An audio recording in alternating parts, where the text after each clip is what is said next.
আমি কিন্তু একবারও বলিনি যে আমায় দুবাই বেড়াতে নিয়ে যেতে হবে, শুধু বলছি দুবাই স্পেশালি চিকেনের রেসিপিটা দেখে নাও। আদা রসুন বাটা, টক দই, নুন, গোলমরিচ গুঁড়ো, হলুদ গুঁড়ো, লঙ্কার গুঁড়ো, কাশ্মীরি মির্চ, গরম মশলার গুঁড়ো, ধনে গুঁড়ো, ভিনিগার আর সাদা তেল দিয়ে চিকেনটাকে ম্যারিনেট করে 2 ঘন্টার জন্য রেখে দিতে হবে। আজকে চিকেনটাকে গ্রিল করব গাঢ় মার্ভেলের 48 লিটার ওটিজিতে। 180 ডিগ্রিতে 15 মিনিটসের জন্য ওটিজিটাকে প্রিহিট করে নিয়েছি। এবার গ্রিলিং র্যাকের ওপরে চিকেনটাকে বসিয়ে দিয়েছি। রোটিসারি উইথ কনভেকশনে 200 ডিগ্রিতে top and bottom both heating mode select করে 30 মিনিটসের জন্য ফার্স্টে গ্রিল করে নিয়েছি। তারপরে চিকেনগুলোকে একটু ওলট পালট করে গ্রেভিটাকে চিকেনের ওপর ছড়িয়ে দিয়ে সেম সেটিংসেই আরও 30 মিনিটসের জন্য গ্রিল করে নিয়েছি।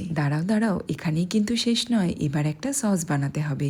চিজ কিউব, ডিমের সাদা অংশ, কয়েকটা রসুন, দুধ, পরিমাণ মতো নুন, সামান্য চিনি এবং ভিনিগার দিয়ে একদম স্মুথ একটা পেস্ট বানিয়ে নিতে হবে। এবার তৈরি করে রাখা চিকেনের ওপরে এই সসটা ছড়িয়ে দিলেই তৈরি হয়ে যাবে একদম গরম গরম দুবাই স্পেশাল ইফা চিকেন। দেখো চিকেনটা কত সুন্দরভাবে গ্রিল হয়ে গেছে। বাড়িতে বানিয়ে আমায় অবশ্যই জানাবে কেমন লাগলো আজকের রেসিপিটা।